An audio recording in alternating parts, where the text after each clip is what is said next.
ত্যাগের মহিমায় উদযাপিত হচ্ছে ঈদুল আজহা। দেশ জাতির মঙ্গল কামনা, ফিলিস্তিনের জন্য বিশেষ মোনাজাত।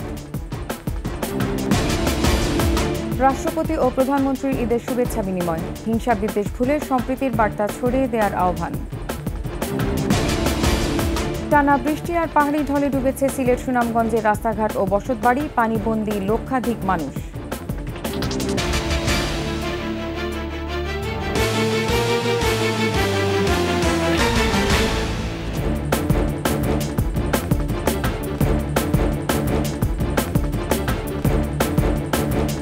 শুনছিলেন ফার্স্ট সিকিউরিটি ইসলামিক ব্যাংক পিএলসির সংবাদ শিরোনাম। আমন্ত্রণ জানাচ্ছি ২১ দেশের সংবাদে, সাথে আছি আমি নার্গিস মুজিব লিমা। দর্শক, ২১ টেলিভিশনের সংবাদ একই সাথে সরাসরি দেখতে পাবেন আমাদের ফেসবুক পেজ www.facebook.com/2124 অনলাইনে। ত্যাগের মহিমায় যথাযথ ভাব গাম্ভীর্যের মধ্য দিয়ে উদযাপিত হচ্ছে পবিত্র ঈদুল আজহা।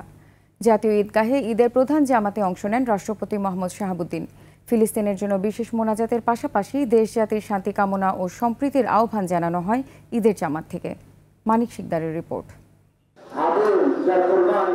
সকাল ৬টা থেকেই জাতীয় ঈদগাহের প্রবেশের জন্য লম্বা লাইন ধরেন মুসল্লিরা।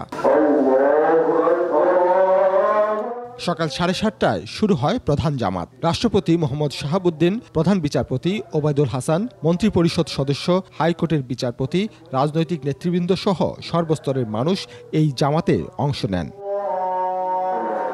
নামাজ শেষে মোনাজাতে মুসলিম উম্মার জন্য শান্তি, সমৃদ্ধি ও দেশের মানুষের মঙ্গল প্রার্থনা করা হয়। আমার দেশবাসী সকলে মিলে যেন আমরা ভালো থাকতে পারি, আর যেন আমরা হেদায়েত হতে পারি। ত্যাগের মহিমায় বুকে বুক মিলিয়ে প্রীতির বন্ধনে আবদ্ধ হন মুসল্লিরা। আল্লাহর কাছে চাওয়া যেটা সকলের সুখ, শান্তি, সমৃদ্ধি। আমি নামাজ পড়ছি, অনেক নামাজ পড়ছি। পুরুষের পাশাপাশি নারীরাও নামাজ আদায় করেন জাতীয় ঈদগাহে। এক আল্লাহর থেকে আসছি, তিনি পাঠাইছেন এবং তার রাস্তা থেকে যেন আমরা এই পৃথিবীর থেকে যেতে পারি। সব পরিবারে ঈদ উদযাপন করতে পেরে খুবই ভালো লাগছে। অভিজ্ঞতা খুবই ভালো, এখানে খুব শৃঙ্খলার সাথে সবকিছু মেনটেন করা হয়েছে। ফিলিস্তিনে মুসলিমদের বিরুদ্ধে চলমান সহিংসতা ও বিশ্বের বিভিন্ন দেশে বিরাজমান অস্থিরতায় উদ্বেগ প্রকাশ করে রক্তপাত ত্যাগ করে সম্প্রীতির আহ্বান জানান মুসল্লিরা। গাজাবাসী যাতে হেফাজত থাকে তার জন্য দোয়া করেছি। সবার বাসযোগ্য পৃথিবী হোক সেই দোয়া করেছি। জাতীয় মসজিদ বাইতুল মোকাররমে প্রথম জামাত হয় সকাল 7টায়। পর্যায়ক্রমে মোট 5টি জামাত অনুষ্ঠিত হয় এখানে। খুব আনন্দিত লাগছে আর কি, যে ছেলেকে নিয়ে আসলে মসজিদে আসতে পারছি। ওরা অস্ট্রেলিয়া থেকে আসছে, ওদের নিয়ে আসছি বাংলাদেশের জাতীয় মসজিদ দেখাতে। নামাজের পর রাজধানীর বিভিন্ন পাড়া মহল্লায় পশু কুরবানিতে অংশ নেন মুসল্লিরা। শুধু পশু কুরবানি নয়, মানবিকতা ও ত্যাগের মহিমায় উদ্ভাসিত হওয়ার শিক্ষা দেয় পবিত্র ঈদুল আজহা। ফিলিস্তিনি সহ বিশ্বের বিভিন্ন দেশে যে চলমান সহিংসতা, অস্থিরতা চলছে তা থেকে সম্প্রীতির বন্ধনে আবদ্ধ হওয়ার জন্য প্রার্থনা করেন মুসল্লিরা। ঈদ উৎসবের পাশাপাশি দেশ গড়ার প্রত্যয় ছিল সবার কণ্ঠে। মানিক শিকদার, ২১ টেলিভিশন, ঢাকা। ঈদুল আজহা উপলক্ষে শুভেচ্ছা বিনিময় করেছেন রাষ্ট্রপতি মোহাম্মদ শাহাবুদ্দিন এবং প্রধানমন্ত্রী শেখ হাসিনা। বঙ্গভবনে রাষ্ট্রপতি বিভিন্ন দেশের কূটনীতিক ও বিশিষ্টজনদের সাথে শুভেচ্ছা বিনিময় করেন, আর গণভবনে আওয়ামী লীগের নেতাকর্মীদের সাথে শুভেচ্ছা বিনিময় করেন সরকার প্রধান। ধনী দরিদ্র নির্বিশেষে সবার সাথে ঈদের আনন্দ ভাগাভাগি করে নেয়ার আহ্বান জানান রাষ্ট্রপতি ও প্রধানমন্ত্রী। আরও জানাচ্ছেন প্রণব চক্রবর্তী। পবিত্র ঈদুল আজহার সকালে বঙ্গভবনের ক্রেডেনশিয়াল হলে রাষ্ট্রপতি মোহাম্মদ শাহাবুদ্দিনের ঈদ শুভেচ্ছা বিনিময়। বিভিন্ন দেশের কূটনীতিক, মন্ত্রিপরিষদের সদস্য, প্রধান বিচারপতি, উচ্চপদস্থ কর্মকর্তা ও গণমাধ্যম ব্যক্তিত্ব এবং বিভিন্ন শ্রেণী পেশার বিশিষ্টজনদের সাথে শুভেচ্ছা বিনিময় করেন রাষ্ট্রপতি। দেশবাসীর উদ্দেশ্যে শুভেচ্ছা বক্তব্যে রাষ্ট্রপতি বলেন, যুদ্ধ বিগ্রহ ও সংঘাত সংকটে বিশ্বে যারা বিপদগ্রস্ত এবং দেশে ঘূর্ণিঝড় রিমালে ক্ষতিগ্রস্তদের পাশে দাঁড়াতে হবে, ভাগ করে নিতে হবে ঈদের খুশি। পশু কুরবানির সাথে সাথে যাতে আমরা অন্তরের পশুত্ব, কলুষতা, হিংসা, বিদ্বেষ পরিহার করতে পারি, মহান আল্লাহর দরবারে এই প্রার্থনা করছি। ত্যাগের মহিমা প্রতিফলিত হোক সবার জীবনে, সবার মাঝে ছড়িয়ে পড়ুক ঈদের আনন্দ, ঈদের খুশি।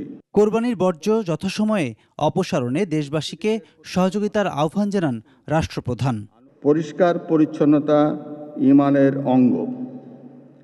কীট পতঙ্গ, মশামাছি ও বিভিন্ন রোগের প্রকোপ থেকে রক্ষা পেতে কোরবানির পর বাড়ির আশেপাশের পরিবেশ পরিচ্ছন্ন রাখতে সকলকে দায়িত্বশীল ভূমিকা রাখতে আহ্বান জানাচ্ছি। এদিকে পবিত্র ঈদুল আজহা উপলক্ষে গণভবনে আওয়ামী লীগ ও সহযোগী সংগঠনের নেতাদের সাথে শুভেচ্ছা বিনিময় করেছেন প্রধানমন্ত্রী শেখ হাসিনা। ঈদের নামাজ শেষে গণভবনে প্রধানমন্ত্রীকে ফুল দিয়ে শুভেচ্ছা জানান আওয়ামী লীগ সাধারণ সম্পাদক ওবায়দুল কাদের সহ দলের সিনিয়র নেতারা। সহযোগী সংগঠনের নেতারাও প্রধানমন্ত্রীকে শুভেচ্ছা জানান। প্রধানমন্ত্রী তার কার্যালয়ের বিভিন্ন বিভাগের কর্মকর্তা কর্মচারীদের সাথেও শুভেচ্ছা বিনিময় করেন। প্রণব চক্রবর্তী, একুশে টেলিভিশন, ঢাকা। এদিকে সারা দেশেও উৎসব আনন্দে উদযাপিত হচ্ছে ঈদুল আজহা। সকালে ঈদের জামাত শেষে দেশের শান্তি ও সমৃদ্ধি কামনায় বিশেষ মোনাজাত করা হয়। পরে পশু কোরবানি দেন ধর্মপ্রাণ মুসল্লিরা। প্রতিনিধিদের সহায়তায় রত্না জামানের রিপোর্ট। উপমহাদেশের সবচেয়ে বড় ঈদ জামাত কিশোরগঞ্জের ঐতিহ্যবাহী শোলাকিয়ায়। নিরাপত্তাকে সর্বোচ্চ গুরুত্ব দিয়ে লাখো মুসল্লির অংশগ্রহণে সুষ্ঠুভাবে শেষ হয় ঈদের জামাত। রেওয়াজ অনুযায়ী জামাত শুরুর আগে মুসল্লিদের সংকেত দিতে ফাঁকা গুলি ছোড়া হয়। ঈদের দিন সিলেটে ভারী বর্ষণ শুরু হয়। রাস্তাঘাট ডুবে পানি ঢুকে পড়ে বাসাবাড়ি ও ব্যবসা প্রতিষ্ঠানে। এ অবস্থায় ঈদগাহে মুসল্লিদের উপস্থিতি কম ছিল। গাজীপুরের রাজবাড়ী মাঠে কেন্দ্রীয় ঈদগাহ ময়দানে ঈদের প্রধান জামাতে সংসদ সদস্য জাহিদ হাসান রাসেল সহ সর্বস্তরের মানুষ অংশ নেন। ময়মনসিংহে সকাল 8:30টায় কেন্দ্রীয় আঞ্জুমান ঈদগাহ ময়দানে প্রথম জামাত অনুষ্ঠিত হয়। চট্টগ্রামে ঈদুল আজহার প্রথম ও প্রধান জামাত হয়েছে জমিয়তুল ফালাহ জাতীয় মসজিদে। এই জামাতে অংশ নেন শিক্ষামন্ত্রী মহিবুল হাসান চৌধুরী নওফেল। বরিশালে ঈদের প্রধান জামাত নগরীর বন্দর রোডের হেমায়েত উদ্দিন কেন্দ্রীয় ঈদগাহ ময়দানে সকাল 8টায় অনুষ্ঠিত হয়। রংপুরে মডেল মসজিদে পবিত্র ঈদুল আজহার নামাজ আদায় করেন জাতীয় সংসদের বিরোধী দলীয় নেতা ও জাতীয় পার্টির চেয়ারম্যান জিএম কাদের। রাজশাহী মহানগরীর কাদিরগঞ্জে হাজী লাল মোহাম্মদ ঈদগাহ ময়দানে ঈদের জামাত আদায় শেষে দেশ ও জাতির কল্যাণ কামনা করে দোয়া ও মোনাজাত করা হয়। উপস্থিত ছিলেন রাজশাহী সিটি কর্পোরেশনের মেয়র AHM খায়রুজ্জামান লিটন। খুলনায় সকাল 8টায় সার্কিট হাউস ময়দানে ঈদের প্রথম জামাত অনুষ্ঠিত হয়। এশিয়ার সবচেয়ে বড় ঈদগাহ দিনাজপুরের গোরে শহীদ ময়দানে অংশ নেন লাখো মুসল্লি। রত্না জামান, একুশে টেলিভিশন। টানা বৃষ্টি ও উজান থেকে নেমে আসা পাহাড়ি ঢলে বাড়ছে সিলেট ও সুনামগঞ্জের নদ নদীর পানি। সেই সাথে ডুবেছে রাস্তাঘাট ও বসতবাড়ি। পানিবন্দী হয়ে পড়েছে লক্ষাধিক মানুষ। ভোররাত থেকে সিলেটে ভারী বর্ষণের কারণে ঈদগাহে মুসল্লিদের উপস্থিতি কম ছিল। তবে বন্যা পরিস্থিতিতে ভোগান্তি হবে না বলে আশা করছেন মেয়র আনোয়ারুজ্জামান চৌধুরী। তিনি জানান, বৃষ্টি শুরু হওয়ার পর থেকে গতরাতে পরিচ্ছন্নতা কর্মীরা কাজ করছেন। উজানের ঢলে সিলেটের সুরমা, কুশিয়ারা ও সারি নদীর পানি 3টি পয়েন্টে বিপদসীমার উপরে বইছে। সীমান্তবর্তী গোয়াইনঘাট, জৈন্তাপুর, কোম্পানিগঞ্জ সহ বেশ কয়েকটি উপজেলার রাস্তাঘাট তলিয়ে যাওয়ায় যোগাযোগ বিচ্ছিন্ন হয়ে পড়েছে। পানিবন্দী হয়ে পড়েছেন 2 লক্ষাধিক মানুষ। এদিকে টানা বৃষ্টিতে সুনামগঞ্জে 5টি গ্রাম বন্যার পানিতে প্লাবিত হয়। আশ্রয় কেন্দ্রের ঠাঁই নিয়েছেন 3 শতাধিক পরিবার। শুকনো খাবার ও বিশুদ্ধ পানি সংকটে রয়েছেন বন্যার্তরা।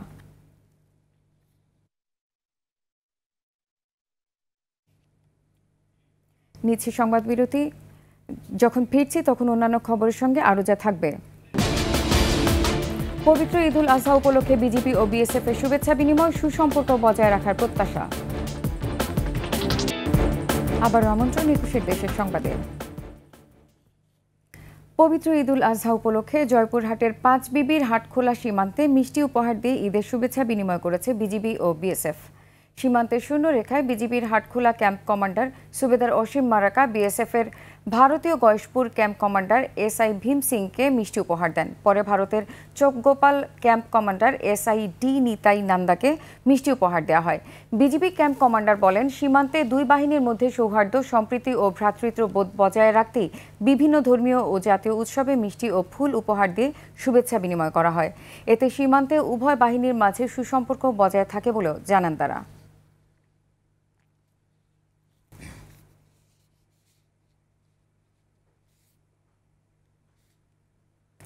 ঈদের ছুটিতে পর্যটক বরণে প্রস্তুত কক্সবাজার, রাঙামাটি ও কুয়াকাটার হোটেল, মোটেল ও রিসোর্ট। এসেছে বিশেষ ছাড়ের ঘোষণাও। শুরু হয়েছে অগ্রিম বুকিং। একই সাথে পর্যটকদের সার্বিক নিরাপত্তায় সব প্রস্তুতি নিয়েছে ট্যুরিস্ট পুলিশ ও জেলা প্রশাসন। প্রতিনিধিদের সহায়তায় রত্না জামানের রিপোর্ট। বিশ্বের দীর্ঘতম সমুদ্র সৈকত কক্সবাজার। বালুকাময় এই সমুদ্র সৈকত দেখতে এবার ঈদের ছুটিতে আসতে পারেন কয়েক লাখ পর্যটক। এরই মধ্যে 40% ছাড়ের ঘোষণাও দিয়েছেন হোটেল, মোটেল মালিকরা। 30 থেকে 40%, ক্ষেত্রে 50% পর্যন্ত ছাড় থাকে এবং বিভিন্ন প্যাকেজ থাকে খাওয়ার সহ। বিচে এবং রাস্তায় যাতে অতিরিক্ত কোনো ধরনের হয়রানি না হয় সে ব্যবস্থা আমরা নিয়েছি। পর্যটকদের নিরাপত্তা নিশ্চিতে সব ধরনের প্রস্তুতি রয়েছে জানিয়েছে প্রশাসন। র্যাব, জেলা পুলিশ এবং ডিস্ট্রিক্ট পুলিশের সাথে এবং জেলা প্রশাসনের সাথে জরুরি ভিত্তিতে আমরা মিটিংয়ে আমরা বসবো। ইতিমধ্যে আলাপ আলোচনা চলছে। এবারও বর্ষা মৌসুমে অপরূপা রাঙামাটি, অবারিত সবুজের বুকে কাপ্তাই লেক, শুভলং ঝর্ণা সব মিলিয়ে এবার পর্যটকদের আকর্ষণ রাঙামাটি। এরই মধ্যে হোটেলগুলোতে 50 থেকে 60% বুকিং শেষ হয়েছে। প্রতিটা গেস্টকেই চেষ্টা করি যে এখান থেকে খুশি মুড নিয়ে যাতে যেতে পারে। ঈদকে সামনে রেখে 60% অগ্রিম বুকিং হয়েছে। পিছিয়ে নেই কুয়াকাটাও। হোটেল, মোটেলের 50% রুম আগাম বুকিং রয়েছে। বরাবরের মতো আমরা এবারও রুমের উপরে 40% ডিসকাউন্ট রেখেছি। ঈদুল আজহা উপলক্ষে আমরা পর্যটকদের শতভাগ সেবা দেওয়ার জন্য প্রস্তুত আছি। পর্যটকদের নিরাপত্তায় সব ধরনের প্রস্তুতি রয়েছে। রত্না জামান, 21 টেলিভিশন। ঈদের দিনে ব্রাহ্মণবাড়িয়া ও গাজীপুরে সড়ক দুর্ঘটনায় প্রাণ গেছে 5 জনের। তাদের মধ্যে ব্রাহ্মণবাড়িয়ার আশুগঞ্জে মোটরসাইকেল নিয়ন্ত্রণ হারিয়ে 2 ভাই নিহত হন। পুলিশ জানায়, রবিউল খান ও হুমায়ুন খান ঢাকায় জুতার ব্যবসা করেন। ঈদ উদযাপনে 3 জন মোটরসাইকেলে করে বাড়ি ফিরছিলেন। পথে আশুগঞ্জের সোহাগপুর এলাকায় মোটরসাইকেলটি নিয়ন্ত্রণ হারালে গুরুতর আহত হন তারা। পরে স্থানীয়রা উদ্ধার করে হাসপাতালে নিলে চিকিৎসক 2 জনকে মৃত ঘোষণা করেন। আহত হন মনিরুল নামে একজন। এদিকে গাজীপুরের টঙ্গী ও হোতাপাড়ায় পৃথক সড়ক দুর্ঘটনায় 3 জন নিহত এবং গুরুতর আহত হন একজন।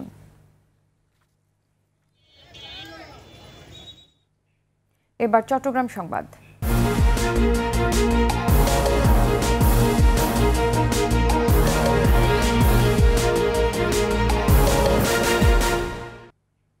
চট্টগ্রামে অধিকাংশ ওয়ার্ড থেকে কোরবানি পশুর বর্জ্য অপসারণ করা হয়েছে বলে জানিয়েছেন চট্টগ্রাম সিটি মেয়র রেজাউল করিম চৌধুরী। দুপুরে নগরীর আলমা সিনেমা হল এলাকায় বর্জ্য অপসারণ কার্যক্রম পরিদর্শনে গিয়ে মেয়র বলেন, নগরীর সমস্ত কোরবানি বর্জ্য অপসারণের লক্ষ্যে সিটি কর্পোরেশনের প্রায় 4000 কর্মী কাজ করছে। নগরীর 41টি ওয়ার্ডকে 7টি জোনে ভাগ করে 322টি গাড়ি বর্জ্য অপসারণ করছে এবং 7টি জোনে 7টি পানির ভাউচার থাকছে রক্ত পরিষ্কার করার জন্য। এছাড়া কোরবানির বর্জ্য সংক্রান্ত অভিযোগ গ্রহণে কন্ট্রোল রুম চালু আছে বলেও জানান মেয়র।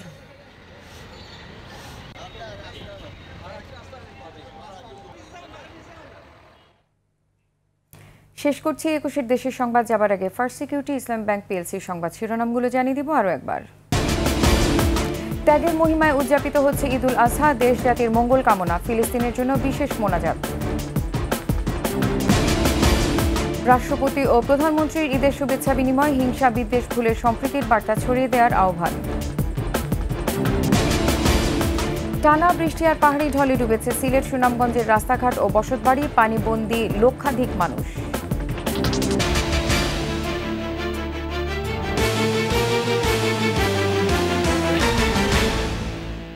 সর্বশেষ খবর জানতে ডায়াল করুন 2021 নম্বরে আর ভিজিট করুন 21-tv.com ওয়েবসাইটে। এছাড়া ফেসবুকে ভিজিট করতে পারেন www.facebook.com/2124 অনলাইনে। এতক্ষণ সাথে থাকার জন্য ধন্যবাদ। পরবর্তী সংবাদ সন্ধ্যা 7টায় দেখার আমন্ত্রণ রইল। 21-এর সাথে থাকুন।